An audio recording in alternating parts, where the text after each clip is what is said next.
All right. Yes, we are Mi gente, el DJ live John Wayne, once que ya tú again sabes, on baby. Blackfoot Tactics.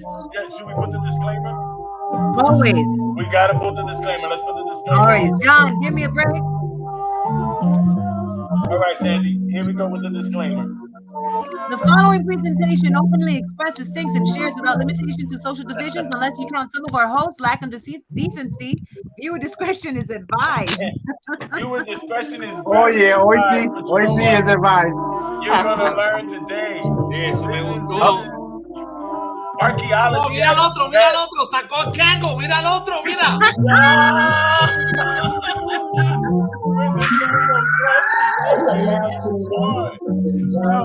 Hip Hop Fashion 101, baby. Hip Hop Fashion 101. We got Sandy, we got John Matos, we got Shanksy, Joselito, we got Flay, we got Baby J, we got Tony, and we have Master Roski.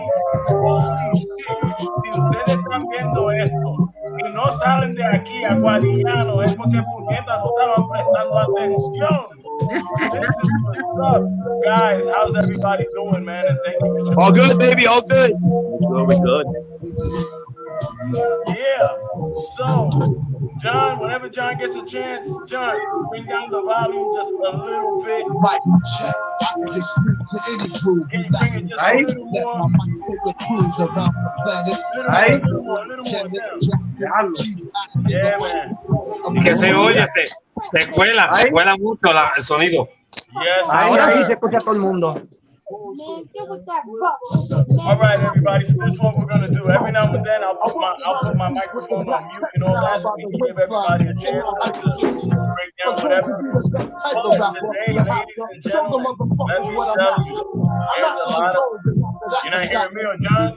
John, bring down the volume. Voy a dibujar la bocina. Don't worry about it. You're not gonna be able to hear shit. We'll take turns. We'll take turns. Baja. Wow. Yeah. Oh, is that Que bajarlo, si no. Yeah, we're good. We're good. Let's just keep it going. Right? Things we go through when we're going live. Perfect.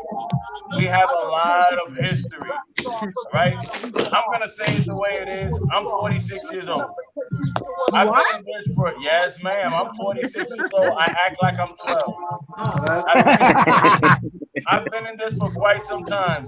Now, I'm not going to call these brothers old, but they are the generation that my generation grew up seeing. Between Joselito and Baby J and Roski, there's a lot of history there. And you know what?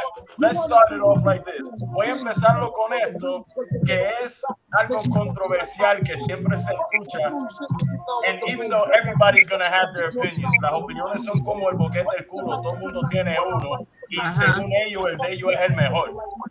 Right. Pero this is what's going down. The rumor is this: hip hop in Puerto Rico is between Ponce, San Juan, and Aguadilla. My guys, let's put this rumor to rest. Where did this shit start, man? Where did hip hop in Puerto Rico start?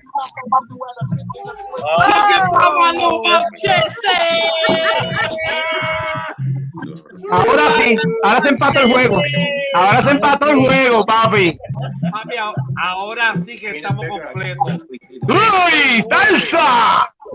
Salsa. Está la sala My llena. boy, baba. Está la sala llena. Babaluchi. Hell yeah. Hell yeah. All right, guys, so tell me, ¿quién va a contestar la pregunta? ¿Dónde empezó el hip hop en Puerto Rico, yo? Mira, para esa gente que saben, y yo estoy hablando por todos, yo creo que tienen que saber que obviamente en Aguadilla es la meca de hip hop. No hay más nada que hablar. Y no es por decirlo, pero yo tengo el videos de esos tiempos donde empezó todo, New Continental, los París de Marquesina, toda esa pendejada, Glorimar, tú sabes, gente como Edgar Millalle, que era uno de los mejores DJs que surgió allá, ¿tú me entiendes? There's a lot of stuff going on that time, you know, in Aguadilla. So for me personally, Aguadilla is the mecca of hip hop. Cuando yo llegué de Nueva York en el 1983 a Isabela, ya yo era un full-blown b-boy. Yo bailaba el boogie full. Yo era grafitero en ese tiempo, yo escribía Zapster. Y sí, Aguadilla tenía un movimiento súper cabrón de lo que era el hip hop, porque el Carmillaje era indispensable para que el hip hop escuchara en Aguadilla. El Carmillaje era el que apoyaba la música del hip hop que a nosotros nos gustaba. Y mi hermano se dio a party, güey, puta,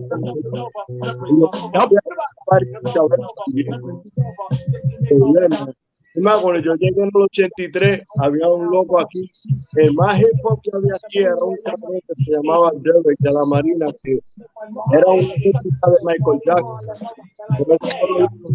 El cabrón bailaba como Michael Jackson, y cuando yo llegué bailando nuestro boogie, comenzó a hacer un poco más, como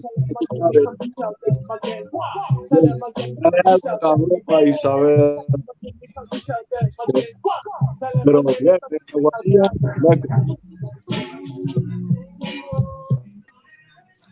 Roski. Is Roski on pause? Yeah, he's there. No, pero está mute. Está mute.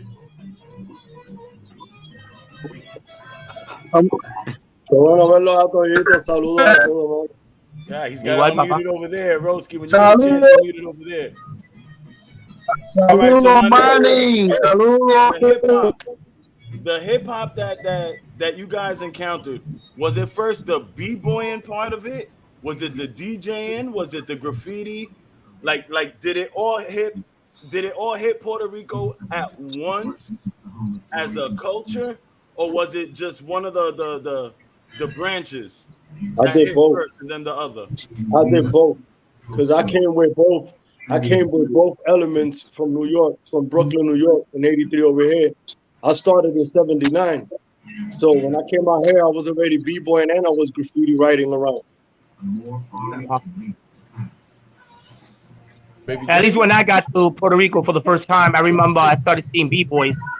First b-boys that I got to see as a crew was the Villalobos, Aguadilla. So Okay. I guess the movement was starting, you know, because they were like basically playing disco when I got here. When we already were manifesting hip hop over there when we started in New York. So I guess they were a little like back on their track, but Villalobos were the first crew that I got to see as a b-boy crew. So I consider the b-boys were the first to start.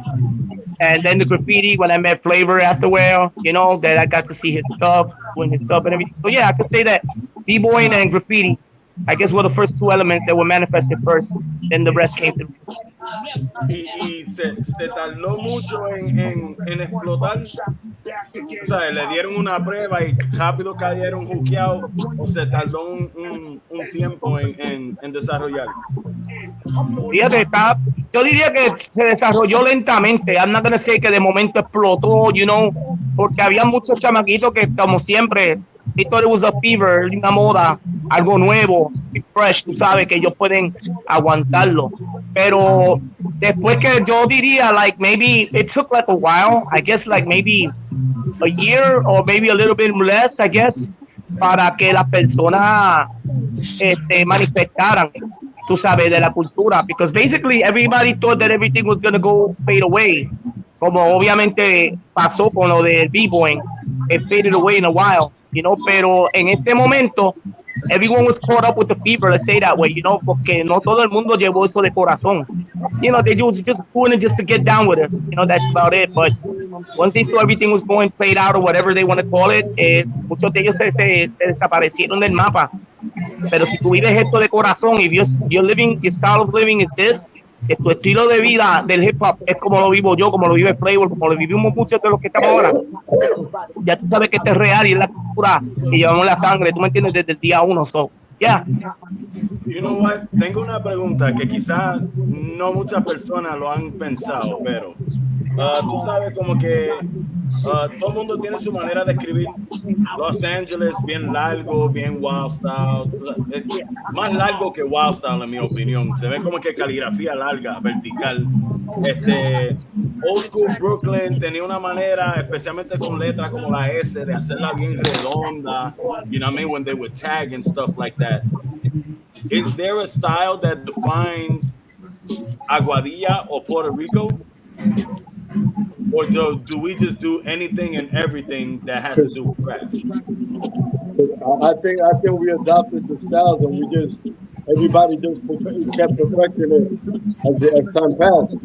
If you was a graffiti artist and you seen it like the 3D style or the wild style, then the 3D came after. You have to catch up and you have to like step up the game and get more creative with it.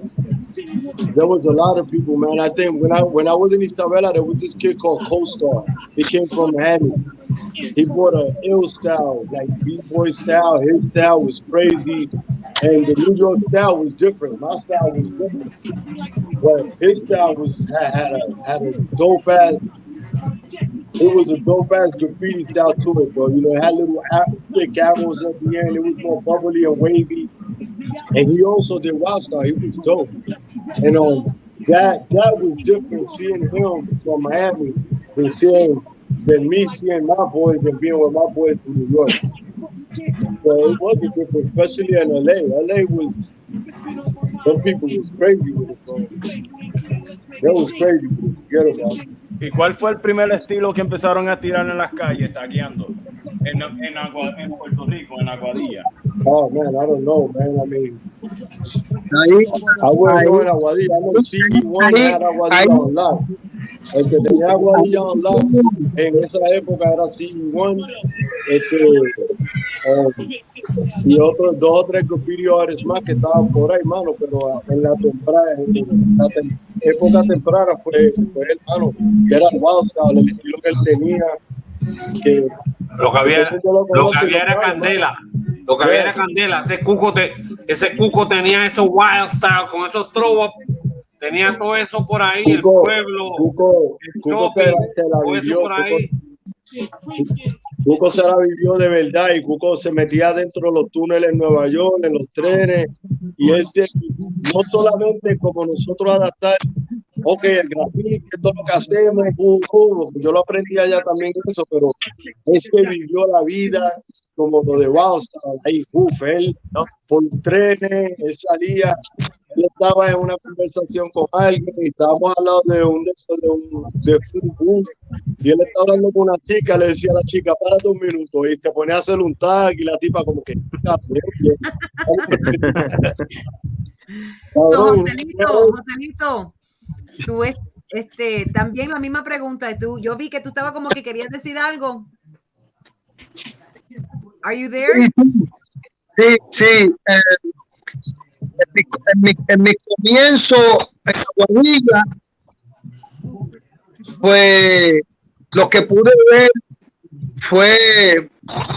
lo vi mucho fue a Daco, vi también a Sotero le gustaba hacer, pues, tú sabes, vivo, y eso fue lo que comenzó en Aguadilla. Ellos fueron los que me impulsaron, los que me buscaron, lo que es el jefa, graffiti, la ropa con graffiti, bailar breakdance. Estaba también Toro, que le decían Galdi, que él era boxeador. Sí, tú sabes, esa gente, y mi hermano Pitufo, que también toca. Wow, yo no escucho ese nombre hace un cojón de años. Y ellos pues, me educaron. Y puedo decir que todo este tiempo que yo he tenido conocimiento, hasta los 2000, diría que de la gente que hay más hip hop en Puerto Rico, que la llevan de corazón, que he podido yo ver desde el principio de los 80 hasta los 2000, así Aguadilla. So That's right. Aguadilla. So we can say basically Aguadilla is the mecca of hip hop in Puerto Yes. Rico. At least for me, it is definitely. Hands down. Now, Y para mí también, porque I mean, para I mí don't también, want to porque say, listen, I don't want to say that porque en Arecibo, en los 80, en the early 80s, Arecibo era como una metrópoli. Y Arecibo tenía un movimiento de hip hop cabrón. Yo iba para allá, todo el mundo era Rican, había un movimiento de hip hop, hacían paris cabrones, y yo iba para allá. ¿Sabes? Hay muchos sitios, porque en la isla, no en toda la isla había cosas, pero había ciertas partes de la isla que había más niños que en esta parte estaba más. Por eso había muchos niños que siempre estaban abiertos más. Yo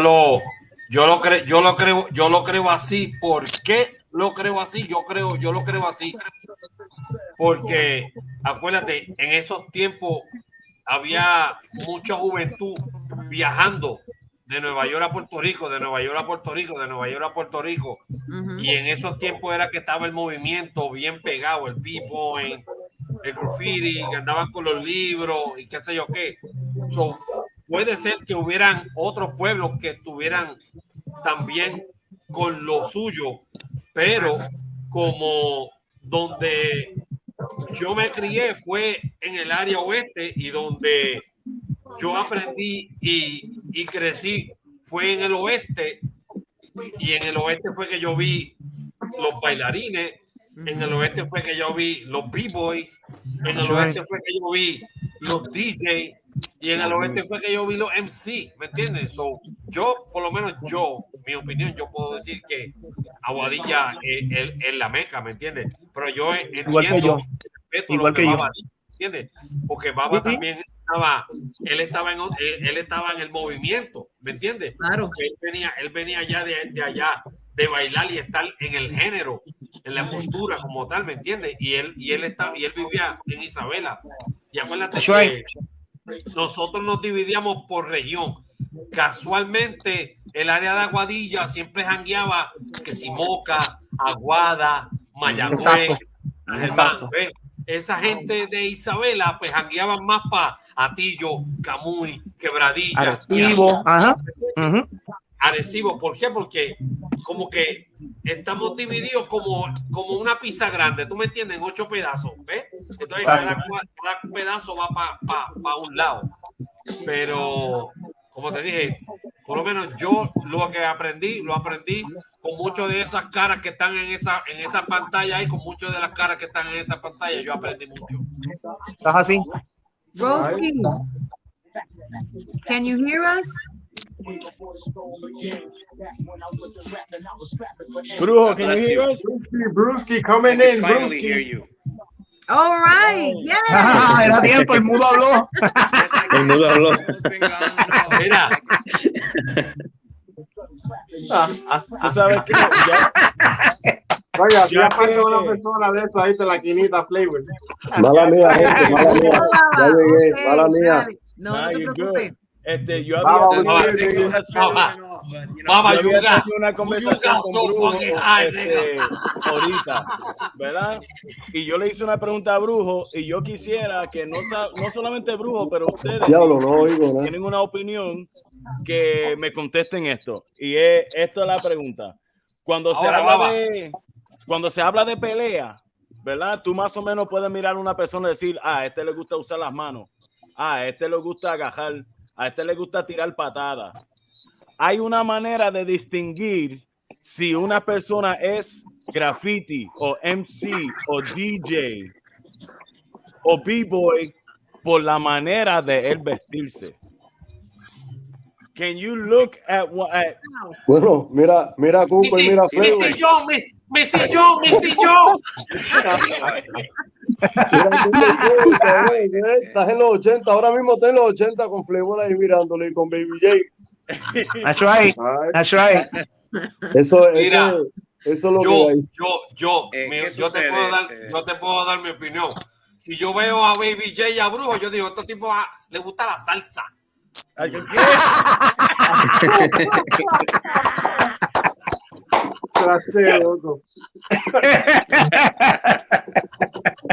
Mira, ¿sabe algo?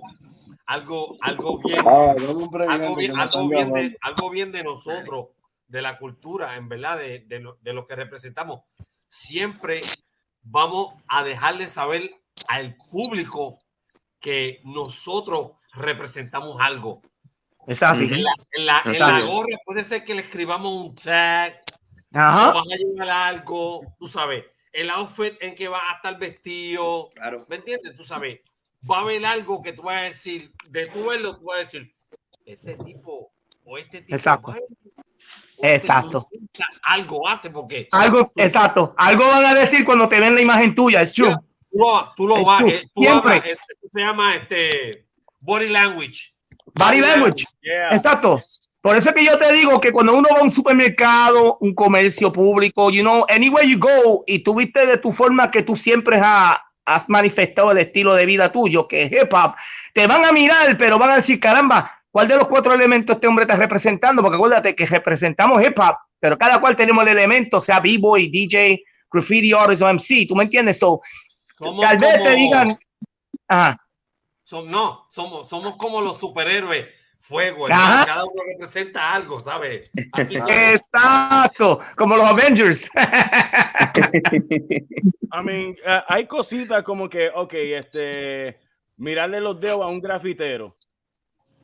Si no es que también están así enhuevuchados, tienen aunque sea un poquito de pintura debajo de la uña. ¿Eso no es? Bueno, yo me acuerdo cuando ustedes trabajaban en APA, que yo lo que yo veía eran los colores por la nariz tuya. Yo decía, déjame ver cómo te estaba bregando hoy. Y era por la pintura que estaba ahí metido ahí adentro. Y estaba con el slate blue de nuevo. Bien, así, tú sabes.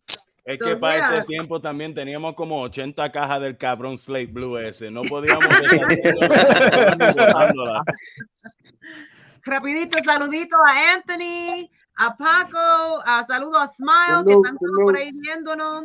Buen provecho, llegaste. A Smiley hay que hacerlo llegar al podcast un día de esto. Dale. No te esconda, loco. ¡Díselo!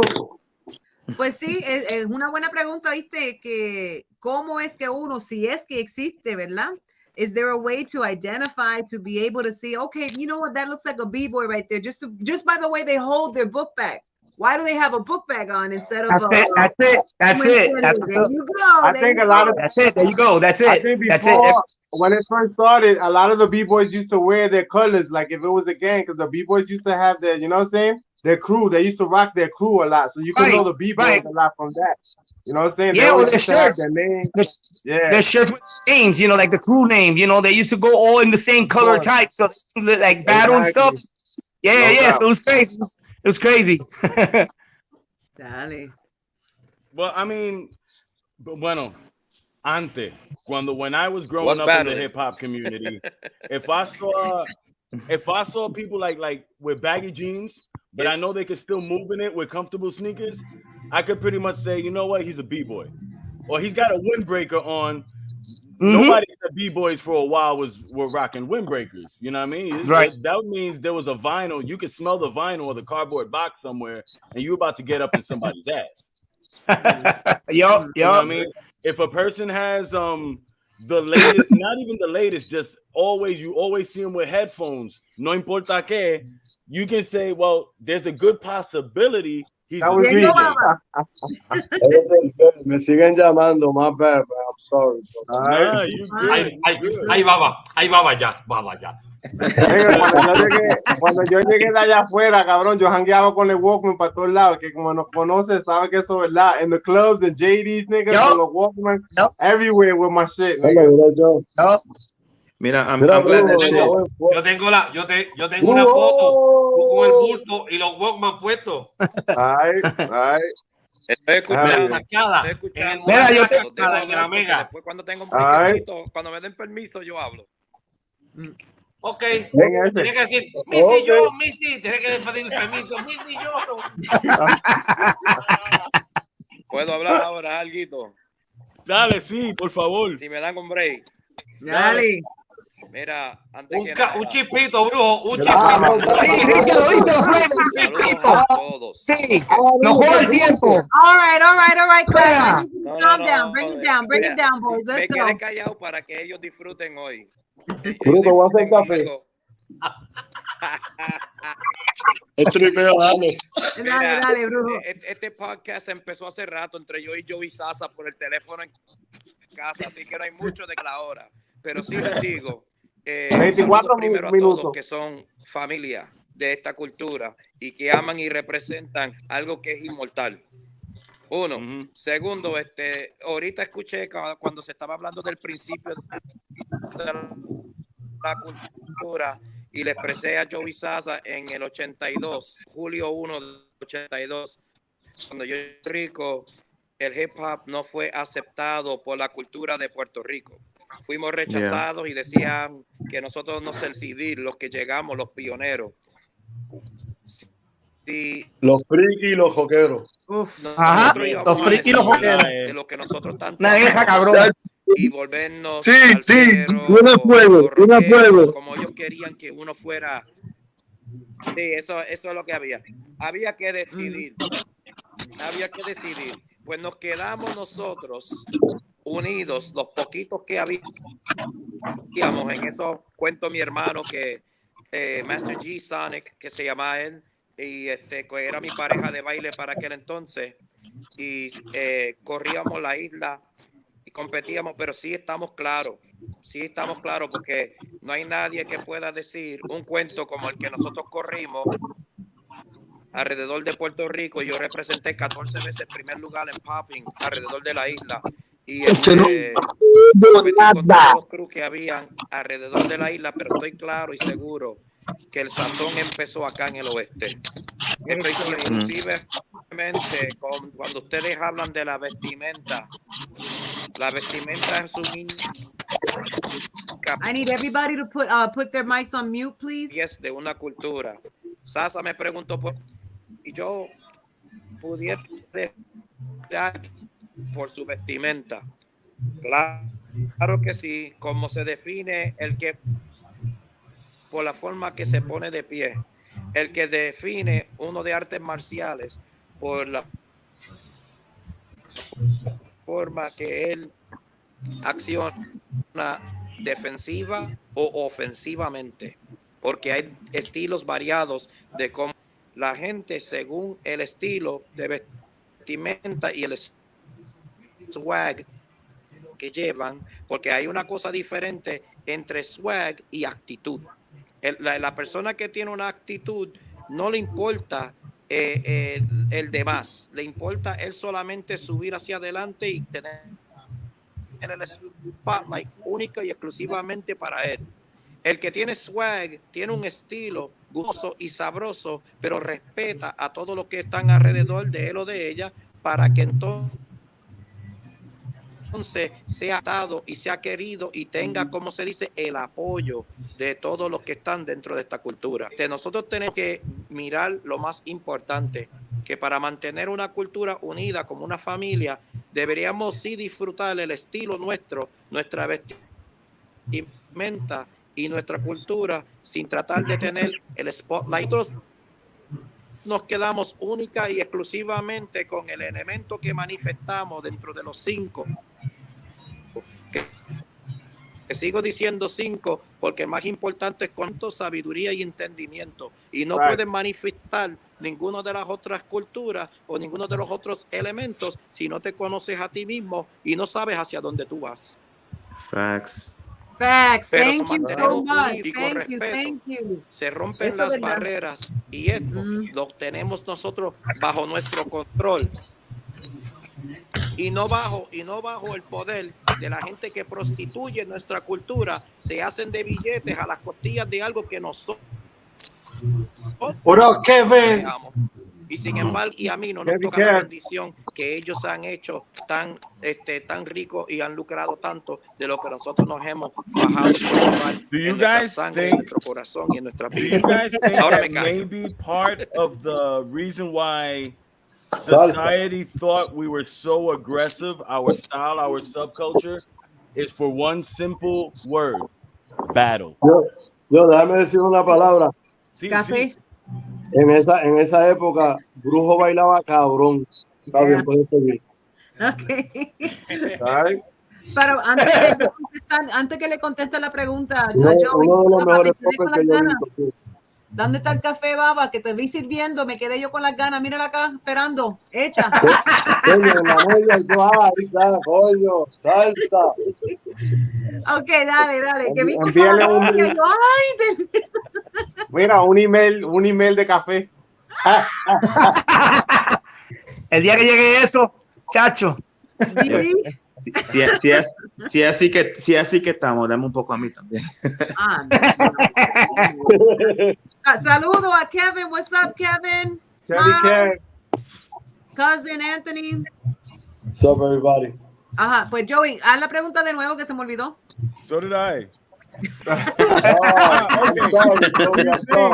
Ustedes se creen que una de las posibilidades, no digo que es así, ¿verdad? Una de las posibilidades por la cual la gente creía que éramos tan agresivos en lo de nosotros, no era solamente porque éramos de calle o qué sé yo, las palabras que usábamos, era una palabra específica que para mí es bien importante y es batalla. Yo voy a decir algo, no voy a decirlo. Yo para mí, que la gente se creía porque antes de hip hop habían mucha gente dicen que salió de la ganga, que African Mambaro, todo esto, boom, boom, boom. Y siempre ha sido por eso. Si era una batalla, primero era una pelea. So it ended up being like it was a dance, battling, ¿tú entiendes? Que la gente se creía que estaban peleando y estaban bailando. You know what I'm saying? Sí, exacto. Okay. There's a lot of people that had the misconcept. Okay. Yes. Pero ¿estás hablando de baile o estás hablando de rap, Joe? De todo. De todo. De todo. Baile, el love rock fue algo que entró después de las gangas, como si fueran peleando, pero era bailando. Yo creo que lo de MC viene tantos años atrás, brother. La gente antes pregonaban. Estos iban de aquí con la guitarra, con un cuadro, brother, peón, y uno y se tiraban uno al otro. Eso lleva, brother, muchos siglos. Después del baile eres MC. De ahí yo creo que viene el MC, mano, no hay más nada, brother. De ahí es que yo lo veo, el tipo gimando y a veces ellos batallaban. Una cosa loca, mano. That's how I see it, bro. Pues, cada cual de batallado diferente, bro. Lo que yo pienso que es interesante, Baba lleva un punto bien interesante. Nuestra cultura puertorriqueña tiene con los tríos, ¿verdad? La batalla entre los trovadores, ¿verdad? Es un punto de ¿cómo le digo? A point of relevance, ¿verdad? Ahí relevancia, gracias. Dicen, coño, pero están ellos batallando como hacen los trovadores acá.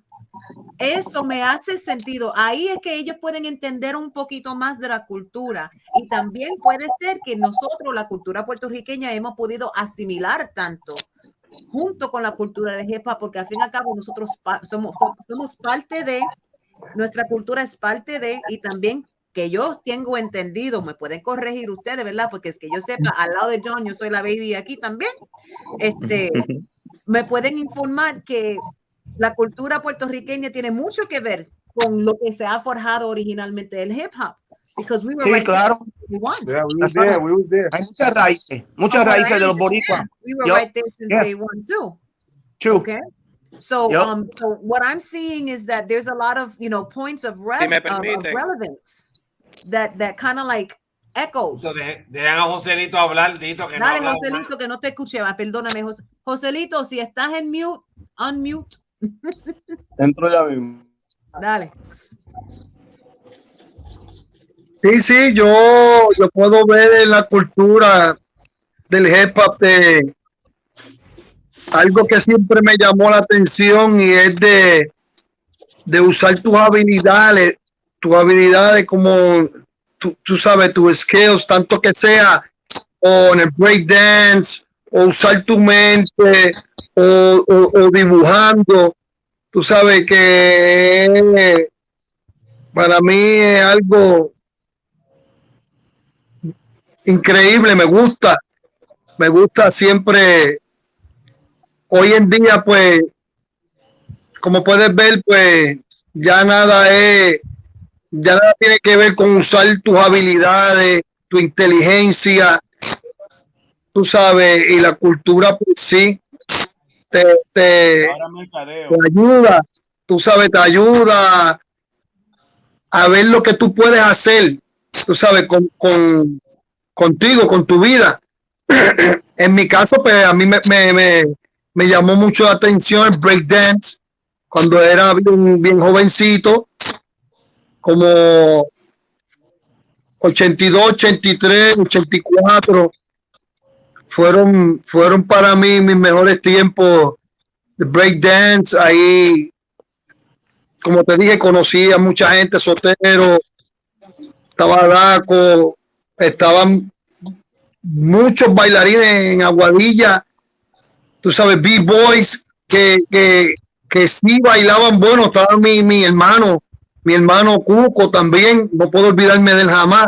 Yo siempre estaba con él, estaba Bolilo, estaba David, el de Muñeca, y estaba Dani,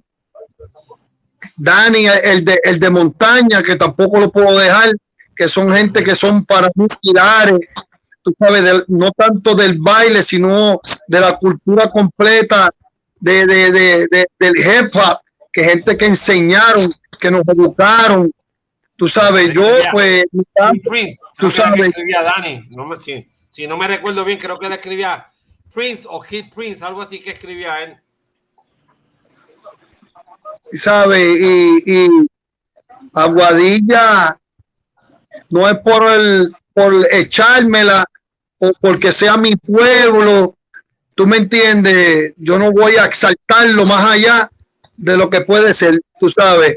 Yo hablar con la verdad, ¿sabes? Como dije ahorita, ahí fue donde siempre viví, tú sabes, lo que fue el jefa, siempre lo escuché, aunque me fuera y me desviara para otras cosas y practicar otras cosas, siempre me conseguía mi gente y caían tiempo, porque hay que hablar con la verdad, tú sabes, hay que ser real en esto. Siempre me gustó, la viví hasta donde pude, ya tú sabes, hasta aquí mi parte, me envuelvo. Mira, les Estaba tengo a punto una de llorar, pregunta. estaba que lloraba ya y todo. Les tengo una pregunta. Porque No es la todo el mundo- realidad.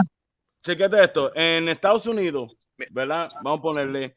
Normalmente tú tienes Midwest, tú Mira, tienes mi East gente. Coast, tú tienes South, tú tienes West Coast. Y bailando hay una diferencia notable entre los 4 sitios, ¿verdad? Hay 50 estados en Estados Unidos. Hay 78 municipios en Puerto Rico. ¿Hay alguna diferencia de los estilos de baile entre los municipios? Sí, se supone que sean todos diferentes, porque imagínate, si todo el mundo bailara igual, then there won't be no competition. ¿Me entiendes? Yo siempre he dicho. What would be the difference, though? Hablar The difference is exacto, el estilo. The styles are different. You know, when you're a b-boy, it's a different style. When you're a graffiti Otra artist, cosa your importante. style is different. No sé, Flavor, mira, go ahead, acuérdate, Flavor. Go ahead. solamente con hablar nos dividimos y tenemos un estilo diferente.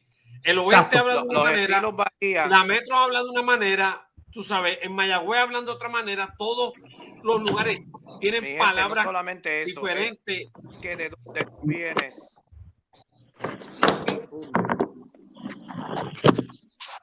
Dale, Master Roski. You got the floor. Dentro de la misma cultura. Dentro de la misma señal está cultura, mala. la diferencia Allá. es de bailar. Sí, está bien mala, cuando sí. la gente bailan, hay diferentes danzas indígenas de diferentes lugares.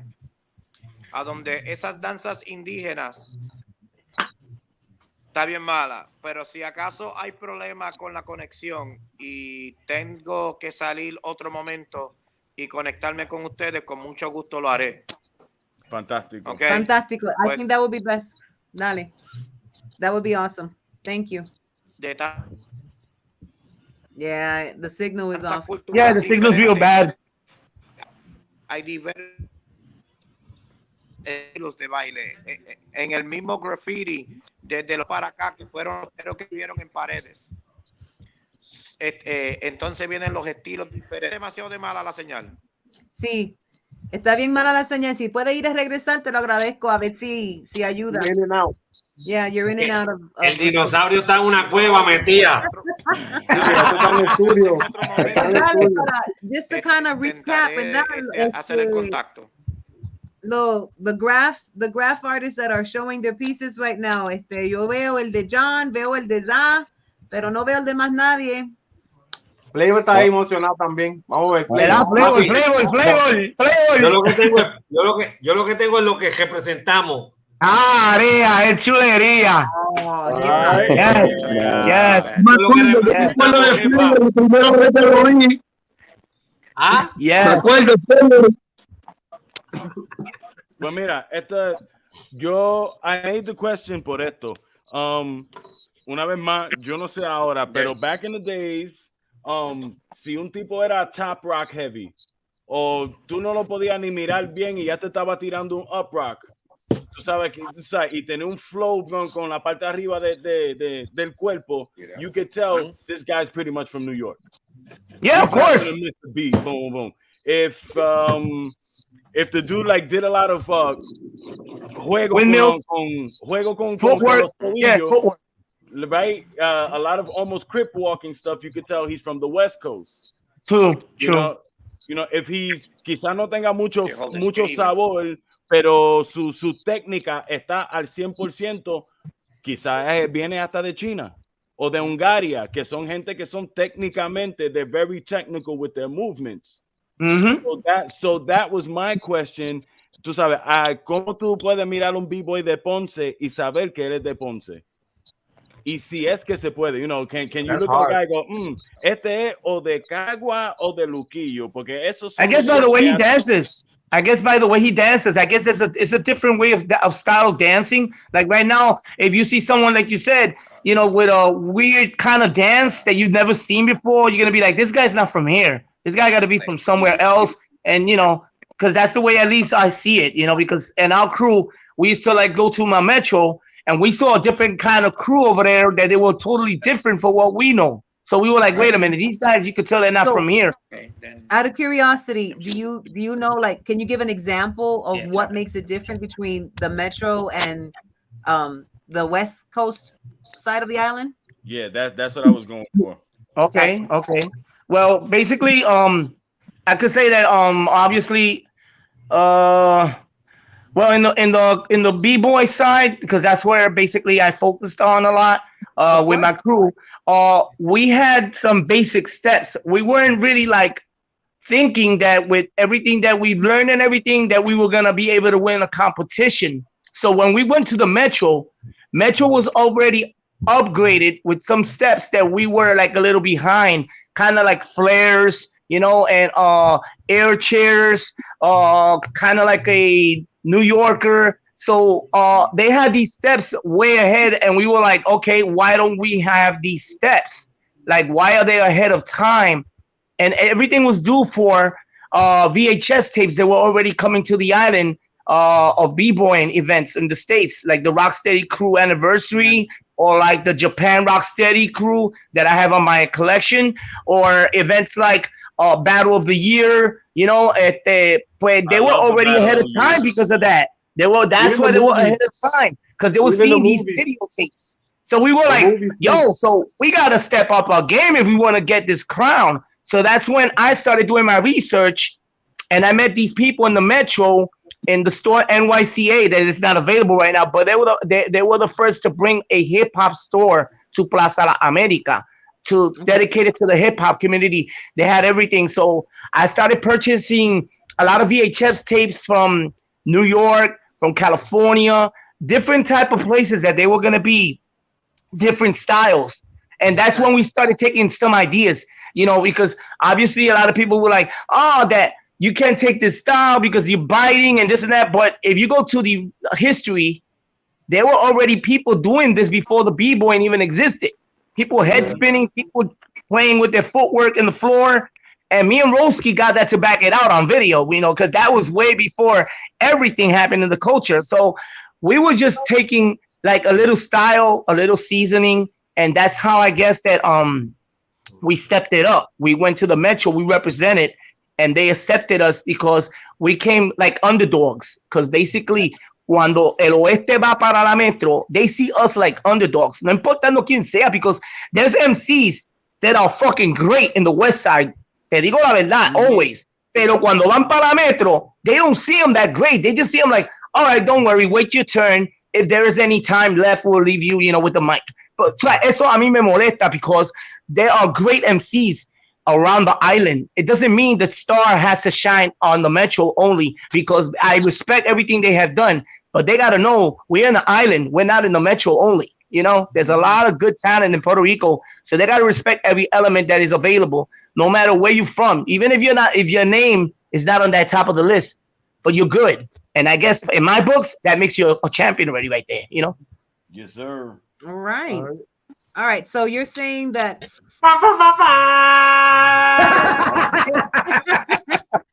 on what you're saying, ¿verdad? En base a lo que me estás diciendo, ya hemos concluido, ¿verdad? En un consenso que el origen o la meca del hip hop en Puerto Rico puede decir que comenzó en el área oeste de la isla. Sin embargo, el avanzamiento, el upkeep of what's fresh, what's new, what's out there, were coming through the Metro side because there was more availability between the merchandising and communication. No solamente eso, acuérdate, todo el área metro se considera la ciudad. Exacto. Es el monte. Right. Correct. That's why a lot of people, when you see people coming from New York, from California, and everywhere, where do they like definitely go first? To the Metro. Everybody asks, oh, the Viejo San Juan, La Perla. You know, these people see this like tourists. Right, like a New York City type. Exacto, because there's a lot of movements. Right now, yo me imagino que obviamente la gente que sigue viviendo en Aguadilla, they know that the store is already closed like at 7, the latest, let's say that way. Maybe if there's any clubs available, if there is, because it's been a while, I haven't been down there, they're gonna basically close already, like maybe the latest 12, 1 o'clock. Over here in the Metro, these people are still partying 3, 4, or 5 o'clock in the morning. You know, you see stores still open, you know, like fast foods open to 12, 1, 2, you know. Esa es la diferencia del área oeste acá, pero yo no lo veo como una diferencia. I just see it as a missed opportunity because, like I said, if you have the talent and you're good, you gotta be confident in your own talent. You know, that's the way we saw it when we were crew. We went to the Metro, we lost. So what did we do? We picked up everything back and we started going from plan A to plan B. Let's do this again. Let's just practice harder, make this happening. Then the next time we go up there, we're gonna surprise them. And it took the time, but my crew came first place, you know, and I got the evidence in my collection, and that made us proud because it wasn't all about a trophy. At that moment, there was no money. We were just doing it for pride or honor. You know, we get a medallion or a trophy. For bragging rights. El orgullo de uno no tiene precio. Nosotros fuimos de los primeros que estuvimos representando el oeste en la Metro. Babalú, ustedes, nosotros, fuimos los que estuvimos allá en los eventos de en todo eso, Zaza, Jan. Claro. Fuimos nosotros los que íbamos del oeste para allá arriba a representar de que en Aguadilla se baila, en Aguadilla se rapea, en Aguadilla hay graffiti, ¿tú me entiendes? Y vamos a Canóvana, y vamos a todos esos sitios primero, ¿tú me entiendes? A Cagua, ¿te acuerdas, Flavor? Cagua, bailó a Cagua, cacho. Cagua. A todo eso íbamos. Íbamos hasta los datos de reggaeton. A que estaba The Noise, estaba todo eso. Cuando estaba eso allá arriba, we would even go over there for that time. Yo, lo que estamos hablando ahorita, hablando claro, yo lo que creo, mi opinión, yo veo que mucha de la gente que son de aquí, que nunca han salido de Puerto Rico, aprendieron mucho de la película, mano. ¿Entiendes? Sí, mano, es la verdad, porque yo no tenía Sí, otra. tienes razón, tienes razón, John. Eso tiene su valor. Nosotros mismos, como chamacos, Es que porque yo tienes estaba en Nueva razón. York y yo aprendí también así, pero aprendí en la calle, viendo los house parties, los black That's right. parties, it's different when you're from New York. Pero That's aquí right. ellos aprendieron mucho por lo de allá, como aprendieron lo de reggaeton, hablando claro, que es reggae. Vamos a hablarlo claro. Lo que That's pasa es not que en nothing new. español, That's no surprise, Papa. They know Jamaica. That's the roots of reggae. Of Reggae course. Rasta. So, Okay, you know, they and learn- obviously they learn- after them, Panama came out with El General. You already know a general that he came out with Yeah, Pum Pum. En You know what I'm saying? general, sí. So I got no hate. I'm seriously on this. I don't have no hate for their culture because that's their culture. If you could call it a of culture, course. say that way, you know? Because I don't see it as a culture. I see it more as a vandalism towards the women, towards the kids, and all that. You know, but whatever. You know, I'm just a spokesman. But what I'm saying is that ellos juran que eso es algo original de ellos. Y yo traté de discutir eso, yo me acuerdo con una conversación con uno de los muchachos que yo conozco, que respeto también mucho, pero él le gusta el reggaetón y tú sabes, le gusta toda esa pendejada. Y yo se lo dije, tú no puedes comparar esa cultura, como tú la llamas, o música, whatever, con nuestra cultura de hip hop, porque reggaetón, como dice una camisa de un buen amigo mío, reggaetón is not Spanish rap, dude. It's not. Don't get it twisted. You know what I'm saying? Ese es algo que salió de pedazos de cosas que ustedes cogieron de Jamaica, de Panamá, porque Panamá también pues tuvo sus raíces, que como dicen por ahí. Pero a mí de verdad no me gusta discutir esos temas because you already know the new generation always going to win. They're going to say, that y'all old, y'all don't know nothing about that. Y'all just kept on the 80s or 70s or whatever. So I just try to cut it fast and just tell them, look, you be in your band, but like I said, yo no cambio mi cultura por nada. La vestimenta que yo uso la han copiado muchos reggaetoneros. I've seen it everywhere, dude. Y están tratando de display it como que fueron ellos que crearon esa moda, como ellos le dicen. Y yo se lo dije, mira, papito, Kangol, Gazelles, Adidas with fat laces, belt buckles, track suits. Eso viene de sentirios atrás, mi hermano, cuando tú no estabas ni en el espermatozoide.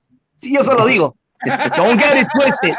Don't get it twisted. Esto no viene de ahora. Esto viene del tiempo, right? So, porque mira, le voy a decir un cuentito. Yo y mi mujer fuimos para un mall acá en Bayamón. And I see this kid looking at me. I was like, why is he looking at me a lot? I don't know, man. My wife there, I don't know. Maybe he knows you. So he comes to me. He said, ¿verdad que tú cantas? Yo no canto. Sí, tú tienes que ser, tú eres de esos reggaetoneros que cantan. Y yo, no. Eso, tú sabes, I try to keep it cool.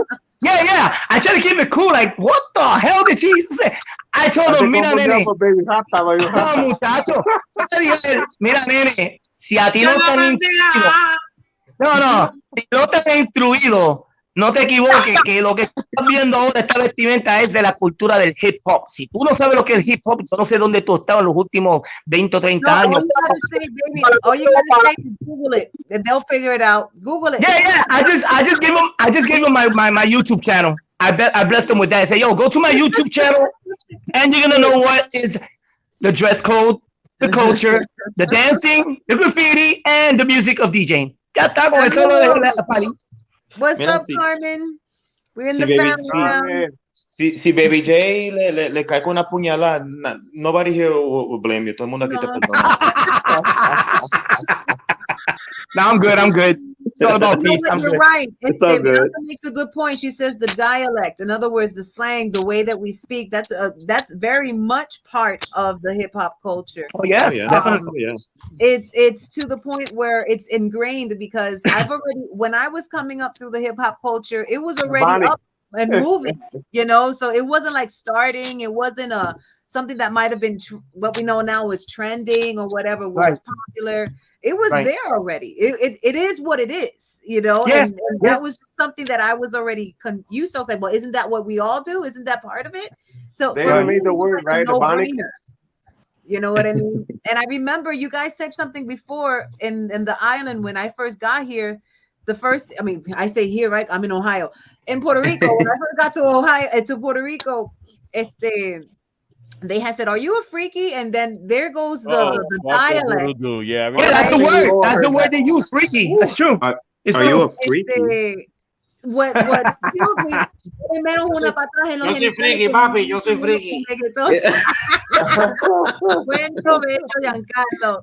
People, that's because Giancarlo, I'm sure you're eating by now. Buen provecho. Giancarlo understood. Giancarlo understood that no, one. Thanks, horrible. Giancarlo.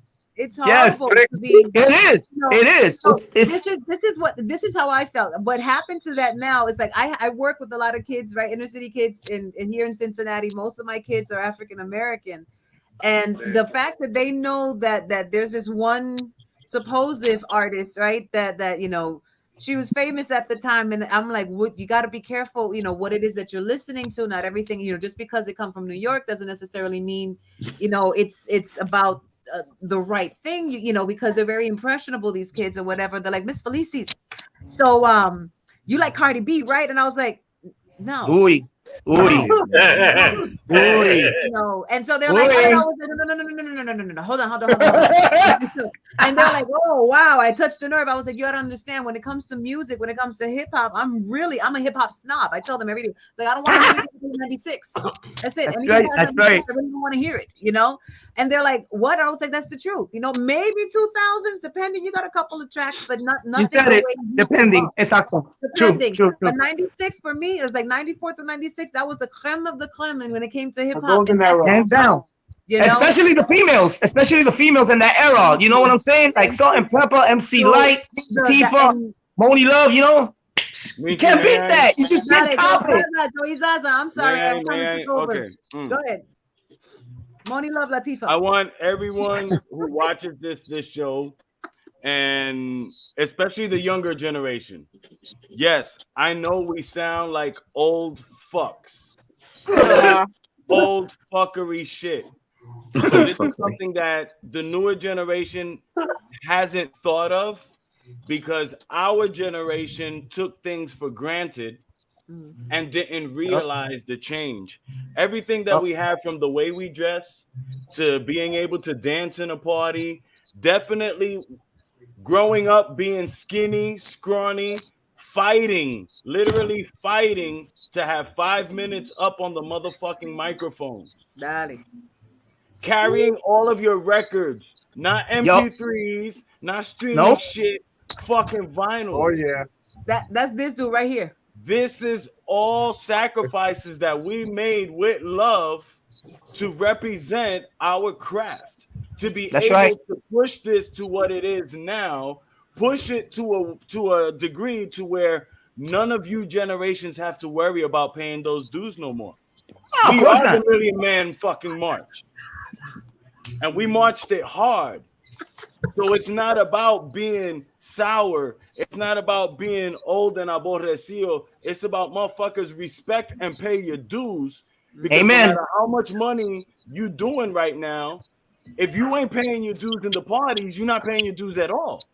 That's right. You see what I'm saying? Where's the realness there? Where's the realness? It's true. So I have to say that I'm Sasa 2024. You know it. You know it. Oh yeah. Es que Sasa, you got a point. Carmen brings a good point. She says every generation has been through the same thing, just different music. And I like that. That is true. So, you know, there's every generation has been through the same thing. There was a loud cry. What I have a problem with, and maybe, like I said, it could be my age, but what I have a problem with is that I haven't heard anything from this generation that's coming up now that has pushed some form of revolution or some form of change to make, you know, to have us grow, evolve. Because that's the difference. You see, every generation had a push. You had they still have rappers that do. They do. They still have rappers that do. I gotta know because I DJ, so I gotta be up with all the new shit. Okay. And there are different people that still rep, you know, the culture the way it's supposed to be. You know what I'm saying? And they're not gonna be the most famous, but they still rep it. You know what I'm saying? The right way. Not a lot, but you got them. Representing is one thing, and pushing a change and revolutionizing is another. And that's the thing that I see. I don't see evolving. I see devolving. I see us falling going Of back. course. But that's because of the companies, though. The companies don't want that. You know what they're gonna push is crime. That they want to have what's new. The kids Pero are lo que liking is what pasa they. es que la mi punto opinión. es, esto es algo de la gente. Eso no I tiene que feel- ver un carajo con el mercadeo, con Well, that's the thing. I mean, esto tiene que ser algo con la gente. Esto es algo Yeah, you're social. right. Siempre digo ha sido yo, algo social. that's how it started. Era de la gente. It was quote unquote rebel music, and like every So where's the generation, revolution? that's what I'm saying. And like every generation had that. You know at one what? point. It is still for the people. The question is, what people is it for? That's I That's can good. fuck you up with That's the that. question. That's it. Now That's we got it. big people. All right, hold on. We got the hour mark, hour and 10 minutes. I'm just letting us know that we've already hit the hour. Giancarlo Bianca says, let me see, that it's commercial. Giancarlo says, like I said last time, it's hip hop nowadays, not hip hop. And that is a good point. Yeah. Baba, welcome back. Thank you. I'm and the sorry Black to keep MacGyver. calling me. I'm sorry, fellas. I probably missed a whole lot of jewels, man. Nah, you But- did. It was, but that's okay. You know what? Because it's recorded, you can come back and you can still comment afterwards. That's the good part about And you social can still media. drop a few jewels right now. Dale, we're ready. So we're just basically talking about the evolution of music and how different. Carmen brought out good points. She's like every generation had a revolution when it Yes, came but to not music. everybody pushed it the same way to the same. Damn, I can't. I can't really hear everybody. I don't know if it's. It's getting good. I can't hear it.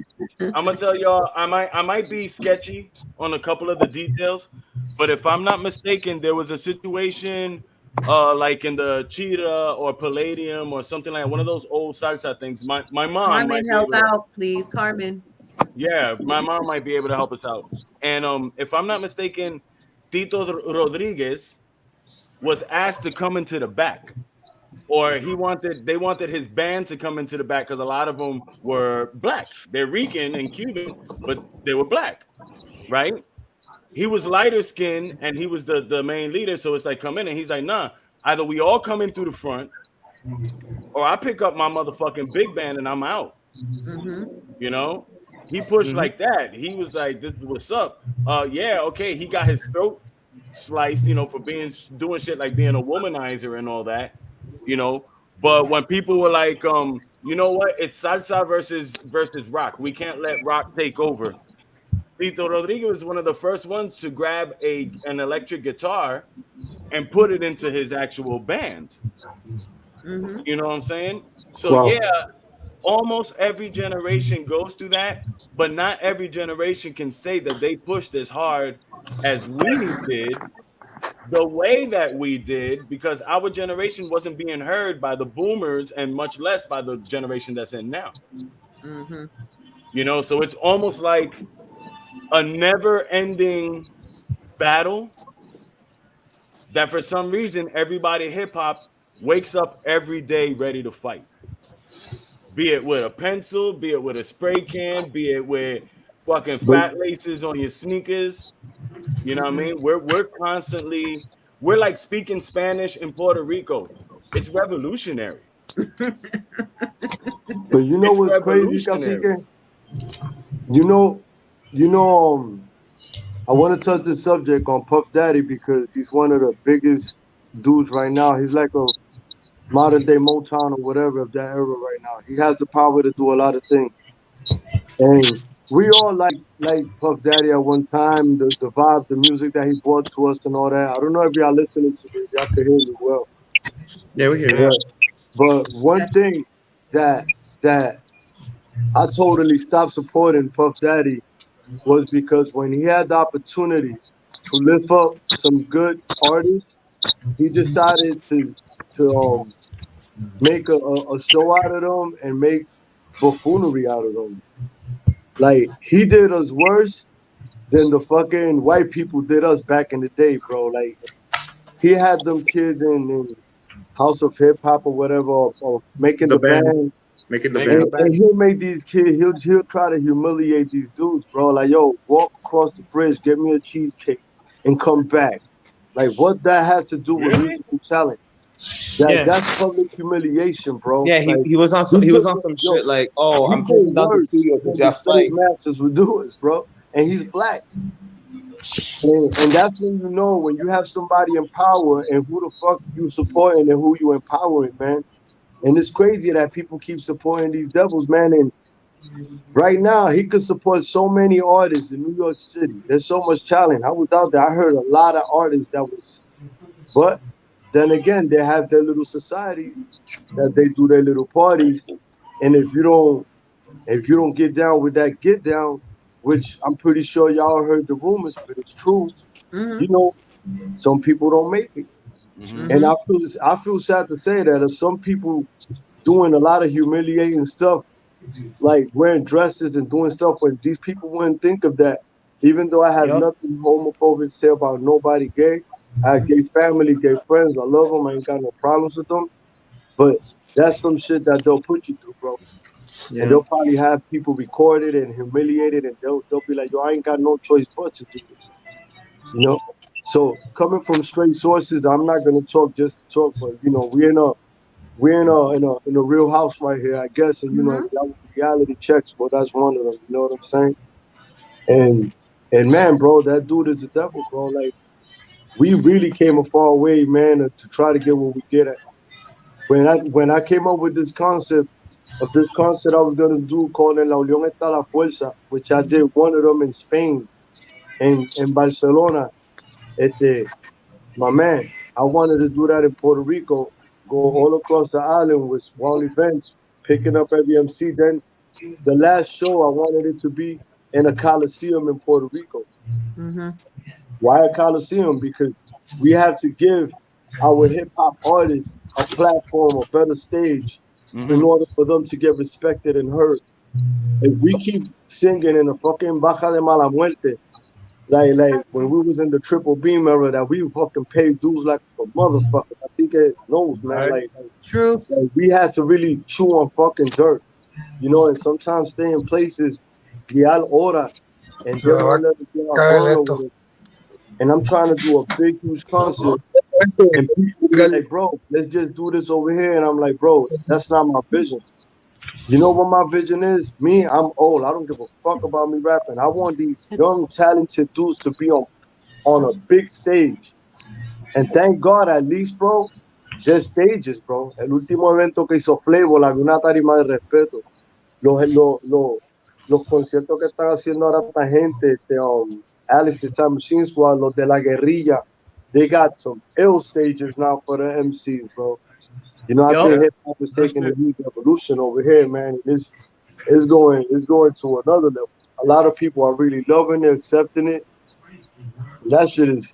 You know what? A lot of people, when I'm pretty sure y'all was speaking about the difference in the evolution of everything, but hey, man, from let's say what, like disco or whatever, soul and shit like that, to hip hop and niggas spinning on their backs, rapping.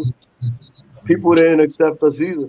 There's a billion-dollar company now, they didn't accept what I did, bro. I used to dance in places. People were like, "What the fuck? Deja esa loquera or whatever." Boom. Yeah. Graffiti. For me, when I came to Isabela, nigga, I was a terrorist. I bombed Isabela up. Chacho, ya me conocían. I couldn't graffiti no more. Ya, mira, Sab, si vemos algo tuyo, ya, vamos a ir a tu casa with the cops. I'm like, oh, shit. So, you know, we was outlaws. Sí, así aparecieron un par de nombres. Apareció el coño, apareció el feo. Por ese mismo problema. Mira, pero déjame hacerle una pregunta. Una vez más, cogiendo el riesgo de llamarlos viejos, ¿verdad? Me disculpan. Pero en muchas entrevistas le preguntan a los OGs, you know, how did you think this was going to evolve? Did you think it was going to get to this point? I want to ask you the same thing, except as far as the malicious intent behind the business. Hold up, I can't really hear you, man. I don't know if it's somebody, if everybody could mute and unmute for a minute, going on, because I can't hear it. Hay algo sonando, es que hay algo sonando, algo que hace. It's somebody's fingers inside making noise. Can you hear me now? Yeah. All right. A lot of people get asked, did you, you know, where did you think hip hop was going to get to? Did you think it was going to evolve to this? My question is similar. Did you ever think it would evolve to this? Because, you know, you saw the birth of this culture. But when I say this, I mean all the bad business intent. Wherever there's money, there's going to be snakes. But did you ever think that it would get to a point where hip hop had so much space for so many fucking snakes? Yeah, but the powers that be always controls everything. The big markets. The big markets always control everything, bro. They're gonna take over, bro. They're gonna offer. They're gonna put $1 million, knowing they're gonna make probably $1 billion, but they'll put $1 million in any young kid's face that's coming out of the ghetto that don't got shit. That people are getting shot every day, or he's finally trapping and shooting people. He's gonna go and get it. Y al final del día lo cogen de pendejo. Now Yo, the that market way is to do it different, bro. yourself now. Hay That's malas what we didn't have intenciones. before. Tú sabes que hay malas intenciones en the trap. El trapment que le están haciendo a los chamaquitos, que lo están metiendo a estos parties, these mansion parties. And yo, bro, you walking inside rooms and you walking in different rooms and you put yourself in a position, bro. And if you go and you choose to be in a room that there's gonna be some wild shit going on, bro, and you get caught on camera, bro, guess what, man? You in a position that they gotta be like, yo, I need you for this, man. They got you. Who, me? I ain't gonna do that shit. Well, let me just rewind this tape. Check this out for a minute. Holy shit. That's how they catch these young niggas, bro. And it's sad, man. It's sad, bro. They don't. And they're not gangsters. So they're not expecting nobody to come and sue them. That's why these guys get away with so much shit. Because these are legal shits. But it's still they still just fucking suckering everybody right in the face. I think it's a better time now that you could be independent now, because you have, you know, different ways of marketing your own self, bro. Now a lot of people are that are, you know, they're catching on to that. Not everybody wants to be rich, bro. Like, you know, they're happy with just doing their own shit and making their own money, and they're talented as fuck, but they won't sell their soul. You know what I'm saying? Other people that sell their soul, bro, ya tú sabes, they're gonna make it hasta que pues, until they forgot. There's kids right now that you never hear about, and right now they doing tours and they got millions. Real shit. Yeah, I'm hearing about kids that this nigga got this, got that, coming out with all this shit. I'm like, what the fuck is that? Yeah. He just came out from where? He made a buzz, sacó una canción. He made I don't know how many million views or whatever. It's over. That nigga got a fat check. All of a sudden, everybody that's young loves this nigga. It's a rap. Yeah. It's a rap, bro. It's not more. It's not more of a let's get this. Let's you know of an artist type shit that you know it's recreational. Right now, they got drill music. That's about gang violence music. Drill music is gang. Is ridiculous. Let's get it fine. Whoa. That's what that's about. That's ridiculous. They got their own music now. Fuck y'all. We got our own music. You know what I'm saying? Y'all deal with y'all shit. Dude, that's why I respect the MCs like Babalu Machete, 79. These cats never fucking signed to corporate motherfuckers. They always had their mind set on what they had it. Y para mí, son los mejores fucking MCs of this fucking island. You know what I'm saying? Y ellos son independent. I appreciate you know? They never sold out. That's why I always respect them, bro. They got my respect since day one. Y yo sé que Brujo diría lo mismo. Because estos muchachos no vieron the mighty dollar. Porque cualquiera puede hacer dinero, pero you selling out to corporate, a la larga, they're going to milk you for everything you got, and then they're going to throw you back in the gutter. Worse than what you was, you know? So, siempre lo dije. I respect Baba, 79, you know, all those MCs. I got you, man, because ustedes siempre mantuvieron desde el día uno. And Baba could say it, porque yo conozco a Baba way back, pero más o menos como cuando yo llegué a Puerto Rico, you know? No, I know Baby J since we was kids, bro. Me and Baby J know each other since we was kids. Joselito, Chasey, you know, that goes back to that era when we was kids, my nigga. So, yeah, bro, that's something else, man. Yeah, we come from a golden era, bro. Hell yeah. You know? I think ya, los más dinosaurios, ya. There can be a big change if we can do something like pull out a documentary, not showing the culture, but if not showing the shit that we had to go through in order to just show our skills. You know what I mean? Because it's like, man, you know, now you can do a couple of canvases, put it on Etsy. You're an artist. And no es lo mismo que te estén corriendo los policías. No, it's true. And yet we're crazy enough of a culture that's one thing that unfortunately I can never get back.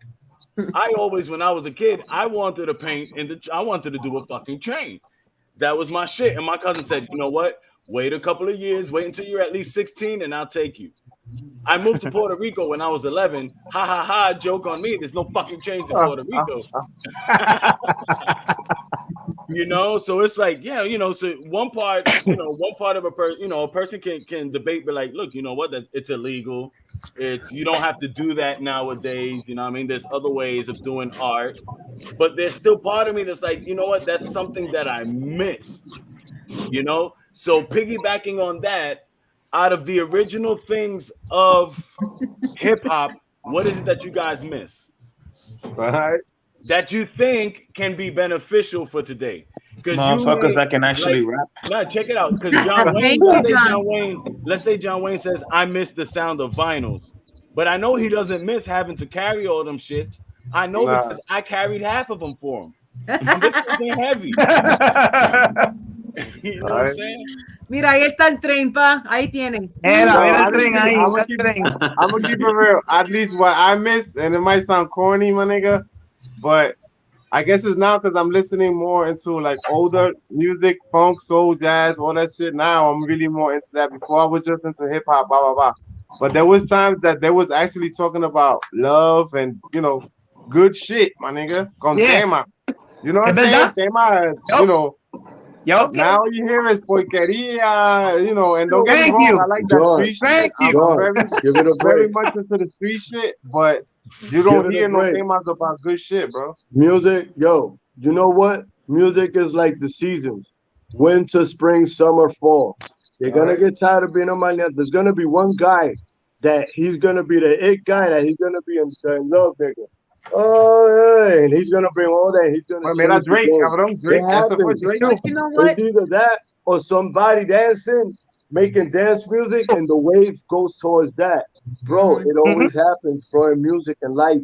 I see where you're coming from, but you know what? Picking up back off of what DJ John Wayne is saying, I miss the actual representation, positive representation for women, for young girls.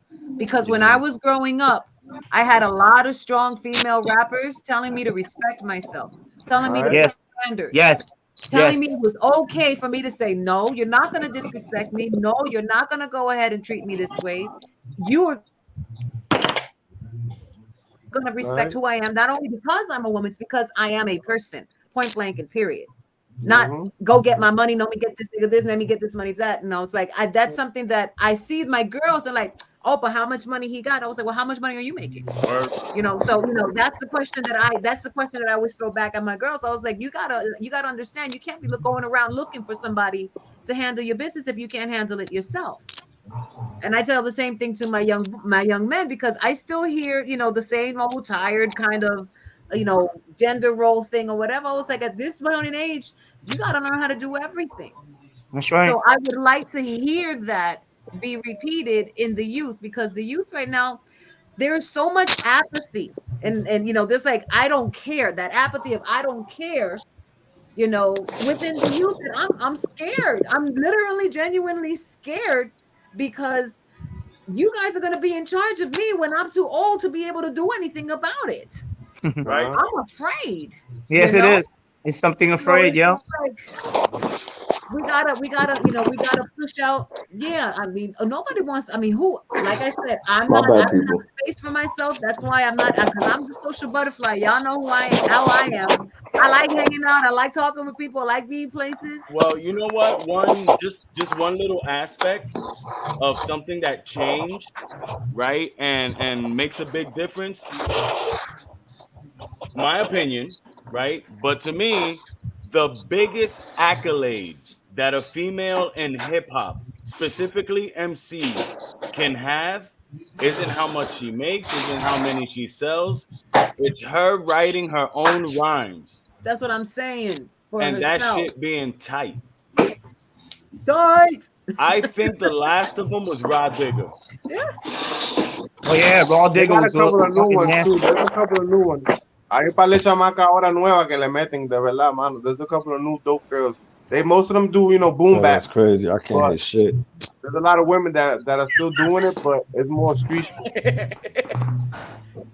But nada, guys, we are at 1 hour and 19 minutes. I'm not trying to stop anything. I'm just trying to let you know where we at. I'd Right. like to see, can you show your art, please? Thank you, Flavor, for showing your art. Because, while we're talking, we're doing the hip hop conversation. Cindy, what's up? Miguel Ángel. Right. It's Miguelo from Sindicato. Saludos, Nice, papá. Miguelo. Cindy, Claro, saludos. Miguelo. Saludos, Miguelo. All right. Alexis, what's up, mama? So, Hi. we just want to say, show your art there. Wow, that's looking nice, guys. So Dino as in the dinosaurs that I see over here. I feel like an archaeologist myself. Let me ask some questions, right? Really? The dinosaur? Really? Hey, eso fue idea de Flavor. Tu culpa con el que está abajo. Okay. El que Ese hizo sería Marsha Brady. This guy Sí, down here? ese es Marsha Brady. Mira, John Wayne, no me hacía falta, pero por si acaso. Volumen bajo, volumen alto. No me hacía falta, papá, pero por si acaso. Por si acaso. All right, so question. Where, I want to say, ¿dónde ustedes ven el hip hop yendo en el futuro? No quiero ni contestar eso. Right. So Yeah, I'm going to ask seriously, it differently. How would you like to see it move forward? Okay, that's a better question. That's way better question. Yes. More ownership. Yo te voy a hablar, yo te voy a decir, yo voy a tratar de mantenerlo lo más real posible hasta que Dios me tenga aquí con vida. Eso. Y estamos iguales, Flavor. Yo también por igual. Yo como documentarista que soy ahora de oficialmente el hip hop Puerto Rico y bautizado por los muchachos como el Museo Humano de Hip Hop de Puerto Rico, yo diría que yo trataré, mientras Dios me dé la salud, de seguir documentando lo que se está cosechando ahora, que es el hip hop verdadero, los MCs, los B-Boys y todo, los eventos que yo pueda asistir, entrevistas exclusivas, que a veces yo las consigo porque hay gente que tal vez dicen, yo conozco a Flavor, pero hay otros lugares que dicen, ¿quién es Flavor? Pues para eso es que estoy, para yo sacar esa entrevista y los conceptos de él, para que lo de él entonces expande, para que entonces todo el mundo no diga, yo no conozco a ese chamaco, pero otros te digan, pues claro, pues ¿dónde tú estás? Porque ese hombre ya es histórico. ¿Tú me entiendes? De eso se trata. Nadie lo ha hecho. Yo estoy tratando de ver cómo yo hago para ver si, no sé si habrán sponsors o whatever, yo de verdad estoy tratando, yo solo con el brujo, de hacer por lo menos un documental completo de Puerto Rico, del verdadero hip hop que se celebró aquí y quiénes son los pioneros que estuvieron ahí. Estoy luchando eso, a ver cómo podemos hacer para que por lo menos de estas cadenas grandes, maybe Netflix o maybe Hulu, whoever the fuck, que por lo menos lo compren y nosotros nos demos a conocer como tantos países que yo he visto muchos documentales ya en Netflix de países descubriendo lo que es hip hop, pero Puerto Rico, ¿dónde está? Aquí nadie se ha molestado, pero para eso estamos nosotros, ¿tú me entiendes? Para que el mundo entero sepa que en Puerto Rico también tenemos nuestro sazón, que aquí están los talentos grandes, los grafiteros mejores, los MC, los B-Boys, todo lo que tiene que ver DJs, tú sabes, que todo el mundo conozca cómo fue que comenzó el hip hop en Puerto Rico. Eso es ir bien atrás, porque como estaban hablando antes, eso viene desde los trovadores. Exacto. Por eso que te digo, todo tiene que ver con un comienzo. Trovadores, gente que improvisaban cantando en su propia música que se escuchaba. ¿Tú me entiendes? De ahí es que vamos a estar cogiendo pedazo por pedazo. Mira, los bares con los machetes. Ajá. Sí, porque yo cuando llegué a Puerto Rico en el 87 y yo todavía me acuerdo ver los viejos caminar y en vez de usar bastón usaban fucking machete. Oh shit. Yo juraba, yeah, dude, yo juraba que estaba en una película. You hear, especialmente en el Palmar, todo el mundo decía, escucha, ahí viene el papá de Mandy. Y puñeta, sí, era el papá de Mandy que venía bajando. Pues, no, el abuelo de Mandy, que venía bajando. And I'm like, is that motherfucker using a machete as a... Sí. You better believe Pero it. él va a matar, se cae, no se lo puede quitar. I'm like, well, why didn't you use the fucking bastón? Tú no puedes cortar a alguien con un bastón. Para mi abuelo era lógico. Y para mí era como, I'm looking at the dude and looking at my grandpa like, y'all, oh man, I'm fucking crazy, yo. And that's exactly what the kids call us right now. They call us fucking crazy. They like, y'all old people are crazy. Yeah. Definitely. Well, I mean, once again, look at everything mismo that es, we had to así go mismo es. through. Unless there's like drugs and guns and shit going on, the hip hop community nowadays doesn't really have to worry about cops coming in and breaking up the party. Word. In our generation, we had to worry about cops breaking up the party just because it was a fucking hip hop party. Because That's they were it. dancing. That was the That only was the fucking only reason. Mm-hmm. That was the first fun part of it, to be honest, yo. See, talking about crazy old Puerto Ricans, there you go. You got one right there. Talking about that was the fun part. That was, bro. You know, that's what it came. That's how In it the way evolved, bro. It was the That's how it evolved, adrenaline, the moment, the adrenaline you lived. Like it was kind of like you already know it was illegal for them. It was a family We were thing. like, It was you like know a what, fuck family it. thing, bro. Yeah. It was crazy. Just double checking. Baba, can you hear us now? Yeah, I hear y'all kind of low, but I'm good. I'll just be over here like close to the stuff. No doubt. But nada, all right. I think I saw John that he was out, and this can keep on flowing. We got time. You know, we don't really have a time marker on this. Okay, yeah, I'm This conversation gonna is ask good. Manny the same question. It's like instead of asking where do you nice. think hip hop will We can go play in with the the master. future, how would you like to don't see worry. hip hop in the future? Salsa. How would He you like to didn't see hear hip you. hop in the future, Baba? Yo, everything's so robotic. This is crazy. All right, everybody Yo. else mute their stuff so that Joey can Yo, make his my question. soul is Go ahead. fucking up. Mute it all. Yeah. Never mind. All He right. left. We're gonna try. I'm gonna put my part in there. Dale. Yes, I do think we need more venues. You know what I mean? We do need more venues. I think we also need to organize a little bit better, right? Wait, hold on. What did my mom just say? She said that's why the parents were afraid when you went to those gatherings. She's a boomer, so she knows what. Yes, that's true. They were worrying about that. Yeah. So check this out. You know what? There are MCs that are battle MCs, myself included. You know what I mean? That you're battling nobody except yourself. You know what I mean? It's like me personally, I'm always trying to battle the verse that I made before this one. So I'm always battling myself, yet it comes out so hard that people think, coño, me está hablando de mí. No, fucker, I'm not, but thank you for at least listening to my shit. It makes me That's know. right. You know what I'm saying? So you have different types of MCs and stuff like that. You have conscious MCs. I would like to see a gathering of that, but I think we've been around long enough to where we deserve to be in Carnegie Hall. We deserve to be in an opera house with the proper acoustic. They've done that already, huh? Yeah, but I haven't seen to where we should be. You know what I'm saying? I don't You're think talking about Puerto Rico or in the States? No. All I'm talking general. hip hop in general as a collective. Because we all still, and yo soy culpable de eso, we automatically separate. Hip hop, yeah. 4 elements. Whoa. Lo hicimos inocentemente, pero automáticamente lo partimos en 4. Oh. You know what I'm saying? So there's something that a glue. It's almost, I feel like almost as if hip hop hasn't found the right glue yet. Okay. And that's something that we should be looking for more than money and marketing. True. The other thing in Puerto Rico, I would love a dedicated radio station. Yep. a También. seriously dedicated radio station. You know what I mean? True. If you want to stream it, and if the person listens to it online, they got extra content. They got podcasts like this one. You know what I'm saying? Yes, you got these stuff. No disrespect to Nori or anything like that. You know what I mean? You do have shows like Drink Champs and stuff like that. Yeah.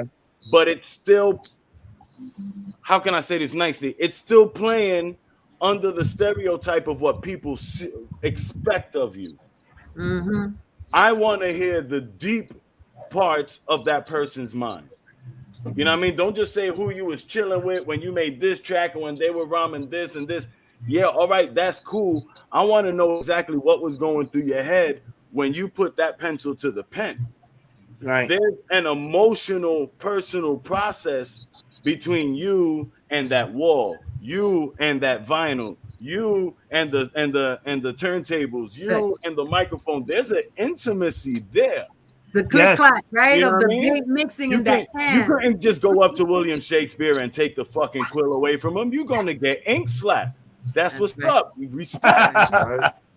And it's not even respect towards the person, it's respect the art. People died for me to be able to just do this. That's right. That's right. That's another good thing that you just said. Pardon to cut you off. I think what there needs to be is more teaching of the culture, bro. Because a lot of people will say, "Oh, I'm hip hop, I'm this, I'm that." Exacto, but they don't know shit. Don't know the culture, bro. They se van a llevar por lo que dijo aquel y que si esto, boom, boom. Oh yeah. But right now, even for the new generation, right now, there's schools. Alex, the Rec J, esta gente están haciendo una escuela allá for the B-boys and B-girls, DJing. Eso está tremendo, mano. Yo se lo aplaudo a ellos bien duro. We need more of that. All over the island. And Ahora mismo, in the west side, down there, no hay movimientos en verdad, manifesting hip hop. ¿Tú me entiendes? Por lo menos, cuando yo estuve allá, lo que eran los Joe Flavor, Brujo, we were manifesting events, we were manifesting a school en el Centro Comunal de José de Diego, teaching young bloods for free, you know, pero ahora mismo no hay ningún tipo de movimiento. Like right now, where the B-boys at? You know, there's graffiti artists still available. They're DJs like you and other people. They're MCs, pero the B-boys, yo no he visto ninguno más nada. You know what I'm saying? DJs, ahora mismo. Permiso, ¿qué es eso? ¿Qué son B-boys? ¿Qué es eso, B-boys? Wow, así está eso. That's the thing. But Even the way of DJing, bro, that you're gonna come to see the 1200. Un plato ahora mismo, tú le like even me when I DJ in the beach. People, even the old heads, diablo, hace tiempo yo no veo eso. Exacto, ese es el punto. That's what I'm saying. You know what? Imagine the little kids. The old people tell me that, so imagine the kids. They're not gonna know what's that. They come up to me, not just hip hop, not just hip hop, not just rock, not just music. All that music in general. Battles for the world wars. There are a lot of things that have been progressed, be it bad propaganda or be it motivation towards the people or towards a movement. Radio is a very, very strong tool. Second only to this. You know what I'm saying? But now it's the internet, to be honest. So which is why I say, something like a dedicated radio station. Yeah. To the culture the way it should be. Hace falta. It would make a really big difference. It would make a really big difference. Of course. That's where I would like it. That's where I would like to see it. No doubt. Sandy, you as a teacher. Because once again, in our generation, if you were hip hop, the teachers had it out with you. Well, now you have that's the whole reason why I hip became a teacher. That's the whole reason why I became a teacher, is because my supposed principal, and you know who she was, the day that I was trying to get fucking Mode. Yeah. The day that I was trying to get my transcript, she told me, she's like, "Get the whoop guy," and I was like, "I'm gonna get my transcript so I can get myself into college where I was going. I'm gonna be with my aunt, And then she was just like, "But what are you going? What do you mean? You're not gonna graduate? You're gonna end up in the caserío, 5 kids, and and a drug addict." Why? Because I listened to hip hop. That's why. That's the only reason why. That was the only reason why. And I looked at her, I was just La música del diablo, como decían. No, not even. Nosotros éramos la ganga de los gringos, because we listened to hip hop, we spoke English, and it's not because it's the English Spanish thing. It's just because we were not we did not be quiet when we saw something that wasn't right. We Can I spoke interject out. real quick? Go ahead. Nos decían la ganga de los gringos, sin embargo, nada más un 40% de nosotros hablábamos inglés. That's right. That's right. No, lo malo era cuando decían, mira, estamos en Puerto Rico, habla español. You know, when you like new school and shit, like en ese tiempo tú llegaste a New York, No, tú sabes que está el... I knew that was BS because when I finally learned the language, I learned it so well that I had to help the native speakers understand what they were doing. Okay, so it had nothing to do. I would just ask them to tell me something in Taíno and they would shut the fuck up. Yeah. Habla Taíno, dime algo. So, but as a teacher, yeah, I definitely as a teacher, honestly, the biggest instrument that I have in order to share and expose the kids to hip hop, because there are kids that do understand, they do know about it, because of their parents or their grandparents, more their grandparents, because right now I'm teaching kids that, oh yeah, my grandma be listening to that, and it's like 90s hip hop R&B, or something like that, and I was like, okay, so those are your grandparents, those are the kids that I work with right now, so for them it's their grandparents, but I break it down, and the best way that I can show it is in poetry, so it's just like, because I got to show them all of the elements of poetry you're going to find within a hip hop song, or or taking a lyric that doesn't have as many profane language that I can use. I was like, you're going to have profanity, and they know and I told them, I was like, look, I love profanity. I have nothing against profanity. What I have against profanity is it's the only thing that you use to express yourself. You need to know more than profane words to express yourself. And that's what I'm here for, to teach you how to express. Right. That's right.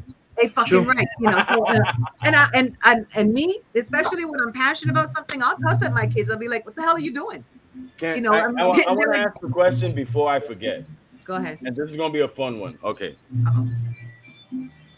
¿Cuál canción ustedes creen de hip hop, de la era que sea, cuál canción ustedes creen que es una lección de lo que es hip hop? O una lección lo que es The message. Sabio como Trinton, como Simpson. Oh my God, no, Flavor, cállate. No empieces, Flavor, te vamos a censurar. Mira a ver. Mira a ver. Vamos a censurarlo. Missy, I'll say the message. Okay. John already blurted out his answer, but go ahead and say it again. The message. The message by whom? Melly Mel, was it? Grandmaster Melly Mel and the Furious Five, baby. That's me, my bad. Do you have it real quick? Do you have it? Yeah, shit. All right. He should have it. DJ. Baby J, which one do you think is the epitome of what hip hop is, or the question that Joey made? Fíjate, yo diría que White Lines es bien poderoso because it's telling you that America was based on cocaine, and they were trying to tell you don't get hooked on it, because there's no coming back from that, So that was a real powerful song too. So I gotta go with that one too.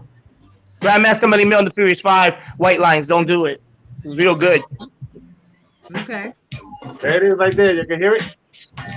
Yeah, that's what's up. Okay. That's what's up. And it's Mira, message los comentarios, goddamn well, están bopping your head también. all right. You got that right. Flavor, ¿cuál? Tu canción. What was the song that said hip hop for you? Druli MC, Steve. Ay, mira. Flavor. Mira, la escuela. La escuela, buen DJ. Dilo, Flavor. El Flavor está brutal. Pero es verdad, en parte tengo que darle la razón a Flavor, porque cuando yo llegué a Puerto Rico, pues obviamente estaba el show de las 12 y estaba lo que era Rubén DJ, Vico C, Bruli MC, Lisa M, Kid Power Posse. Bueno, Flavor sabe lo que hay. Y tú sabes. Oh my motherfucking goodness. Mira, Okay. esa es la verdad. Eso era lo que se escuchaba aquí. Eso era lo que se escuchaba aquí. Mira. Sí, hay que respetarlo. Definitivamente, I give them my respects. Es la verdad, they were making it real. Ellos estaban tratando de abrir ese camino para ellos en el rap de español. And they were doing pretty good. Y en realidad fueron ellos los que abrieron y exponieron lo que era cantar en español, el rap. Exacto. Fueron ellos. Exacto. Hoy en día, todos esos cantantes que están pegados, todos los que están bien pegados, que están over the top, ellos saben que caminaron por la alfombra que les dejaron Vico, Rubén, ¿sabes? Toda esa gente fueron los que le dejaron la alfombra a ellos. That's right. Gente que de verdad, Wisohead, Three to Get Funky, toda esa gente que después vinieron, tienen que respetar los pioneros, tú sabes. Piro JM, que fue otro de los que de verdad eran los underdogs, pero tú sabes, exacto, tú sabes que hay que darle el mérito al que mérito se merece. Por eso que yo siempre he dicho que esas personas así que están en el olvido, que tal vez la nueva generación no sabe de quiénes son los que estamos hablando, esas son las personas que necesitamos que ellos hablen y ¿sabes? Que digan cómo fue, que no fue tan fácil ellos llegar a donde estuvieron, porque muchas puertas se les cejaron. Hay muchos programas que no querían aceptarlo, ¿tú me entiendes? Porque ellos no veían eso como música. Ellos decían que era música. Yo no sé si alguno de ustedes, de los que están en el chat, han tenido la oportunidad de escuchar unas entrevistas que le hicieron una entrevista a Vicosí Molusco, súper buena. Búscala. Si no la has visto, búsquela. Y él le hizo también una a Rubén, ¿me entiendes? A Rubén DJ también, sí, es verdad. Muy buena entrevista, hermano. Y eso es interesante, Ben, ¿verdad? Porque eso es algo que dependiendo de tu punto de vista, dónde tú estabas, en qué lugar tú estabas, va a representar algo diferente, una canción diferente va a sonar. Porque mira, Alexis is talking about LL Cool J's Mama's Gonna Knock You Out. That's what identifies hip hop for her. You know what I mean? Okay, that's great. Besides the fact that she's Joey's sister and that she likes to fight, that has nothing to do with it. Okay, has nothing to do with it. Okay, Alexi. But I'm feeling you. So me, when I was coming into hip hop, the very first album that I bought that had to do with like my LP, because I'm from the 80s, was Salt with the Deadly Pepper from Salt and Pepper. Okay. So that was my thing. And the out of all of them, it wasn't Push It, it wasn't, it was Get Up, Everybody Get Up. That was the song that made it for me. Track.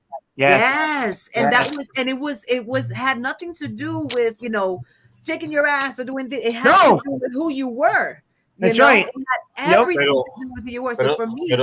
Pero sabe algo, en realidad, cuando yo me crié en el caserío, Baby J sabe, Mono era DJ y la primera música en inglés de hip hop que yo lo escuché con ellos. Es true. Con Mono, con Piolo. Eso ellos, J-Mone, eso es mi disco favorito. Rock, J-Mone, Electric Kingdom, Play at Your Own Risk, Nucleus, toda esa gente, cuando llevaron esos discos allá, Flavor estaba que no quería ni irse. Flavor era el primero en llegar y el último en irse. I remember that one too. That reminded me of my uncle in the Bronx. Eso eran los tiempos, en verdad, en que se aprendió Rob DMC, los Fat Boy, todo eso era lo que se escuchaba, porque eso era lo que estaba, ¿me entiendes? Exacto. Esos house parties para mí, como le llaman acá, los parties marquesinas, que en Nueva York le llaman house parties. Así fue que yo conocí a ese macho. Fui para montaña, Bobby, y el mono estaba mergando. Yo llegué allí con un corito de Ducó y yo veo a Flavor, a Angie, mi hermanita, veo el corillo allí a Juan, a toda esta gente y mira, nos asociamos rápido, nos gustó tanto que la amistad ahí empezó y mira hasta el día de hoy cómo estamos, brother, porque de verdad que el hip hop, eso es lo que hace, une a las personas para, tú sabes, para toda una vida hasta que Dios dice, tú me entiendes, that's what's up, tú sabes. Por eso que yo siempre he dicho, cuando yo llegué a Puerto Rico en el 82-83 en Aguadilla, yo siempre le he dicho, esa es mi segunda casa. Yo siempre lo he dicho, siempre acá yo mismo lo anuncio y todo. Yo digo, yo salí de Nueva York, pero yo me crié con mi gente en Aguadilla, donde conocí gente humilde, gente que de verdad eran como yo, que les gustaban lo que yo compartía. con el boombox. Nosotros ahí mismo con un cartón le metíamos duro. Flavor sabe que nosotros íbamos a montaña, íbamos a Ducó, Villanueva, ponían un cartón, vamos a meterle mano ahí, tú sabes. Es como yo digo, era como una familia, era ahí sin prejuicio. A mí me llegaba una casa nueva. Familia, baby, that's the whole point, baby J. Yeah. Seguimos siendo familia, because look at how many years has gone by and we're still here. And we're still here. We're still here, positive, like always. Exacto, incluyendo la nueva generación. No es por nada, pero al fin y al cabo, mira, Charo, maldito sea, bitch, I love you. Charonda, I miss you. That's my homegirl right there. Benito Cerezo. Giancarlo dice public the black mama, the black Sharonda, the black mama. That's my girl. That's my girl. And that's one of the girls that, you know, que siempre éramos parte de, you know, and family, you know, years later, we don't consider ourselves friends. John Wayne hermano. ¿Tú me entiendes? Flavor hermano. Punto y se acabó. Somos familia. Seguimos. Mira, lo que es compartir la taza de café, compartir el plato de arroz con habichuela. Eso es lo que hacemos entre familia. Because it's not just who we are as people. ¡Ay, qué asquerosidad es eso! ¡Uy! Duro. I love it. ¡Uy!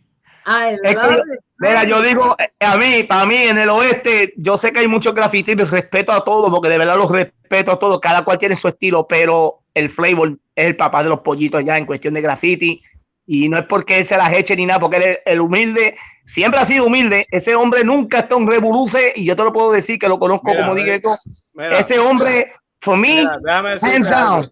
Déjame decirle a todos algo de Flavor. El hombre trabajó para lo de él. That's right. Tú sabes, ¿te acuerdas? Temprano en el show estábamos hablando de los sacrificios que uno ha hecho. Yo he estado con este hombre pintando, él con un cabrón ataque de asma y no hay quien lo saque de la pared. No había quien lo sacara de la pared. El el hombre lleva tiempo con cojones. You know that I know of, o sea, mi experiencia, yo al lado de él, aunque sea tagueando en My Market desde San Antonio, eso es en el 89. Del 89 para acá han pasado un par de aguas. Nice. Sí, no, Flavor hay que respetarlo y darle su mérito. He sacrificed a lot of things, you know. I remember when he used to like get some spray cans at any cost, you know, like, yo, I want a graffiti today. I want to do a good art and I don't got money for the art. By any means necessary. Aparecían los potes de pintura milagrosamente. Él es apasionado para lo del mano, and that's when you know somebody's good in what they do, bro. He's very passionate. That's what I'm saying. That's what we love. That's why we love this culture, John. That's why we love this culture, John, because what we do it with our heart. But you know, we got now responsibilities. We got to pay bills. We got to take care of each other, eating everything. Por eso que yo digo, we love this fucking culture. Pero también ellos tienen que mirarnos a nosotros, que todos los días comemos, todos los días tenemos que pagar los biles, las responsabilidades. ¿Tú me entiendes, mi hermano? It's not like back in the day no more, man. Ahora hay más dinero que antes. That's how we fucking making our money. I'm making my money with that, bro. DJing, the flavor. I'm saying, papá. That's what I'm saying. Exacto. Tú sabes, yo no le veo nada malo, because ahora mismito, these corporate are pimping the culture out big time, y nosotros que de verdad somos pioneros, que nosotros de verdad we got needs, nosotros we gotta hustle, bro. We gotta make that dollar every single day of our lives to struggle, you know. And and due to the fact that we're coming with a different mentality, you know what I'm saying, it's a bit difficult, but it's necessary. Yeah, you know what I mean, I've heard too many people, specifically people who are in the actual making of the music, either DJing or MCing. Frankenstein. They're like, you know, it's too difficult. You got to go with the flow. You got to go with, you know what? Yeah, you always have to evolve. But once you start tolerating other stuff to a point where you make it also yours, that's when things get out of hand. That's how reggaeton got out of hand. Yeah, it could have been stopped, but you know what? But it's gonna pass. Or you know, it's just a dance with the shorties. Or pues que right now there ain't nothing. There was always something there as an excuse to tolerate it. No. Of course, Too of much course. tolerate and too much tolerating something is just gonna make it part of your life, and you're not Uh-huh. gonna realize it. That's the worst part, not realizing it, because then you won't do anything about it. I know. So, guys, we're almost at 2 hours. We're gonna finish this episode. We did more talking history and hip hop than we did drawing, but we did do drawing. Hold on. Let me give it the last show. Oh yeah. So the dinosaurs there. Arqueología. Esto fue arqueología. Guys, you know what? Everybody who's here on the panel, everybody who's hearing us, everybody in the comments, email us, message us at Torres del Viejo. We're actually, as you can see, our family is huge. I'm not going to say que la familia se está poniendo más grande because this is our family. This is our hip-hop family. So what we're thinking about doing, let us know what you think about it in the comments or an email once again. Subscribe to us in YouTube.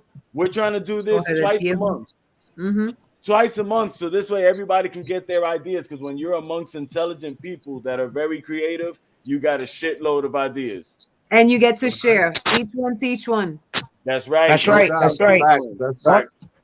Yeah, definitely. I appreciate Sasa for the invitation. El Cacique, uno de los illest motherfuckers that I know all my life.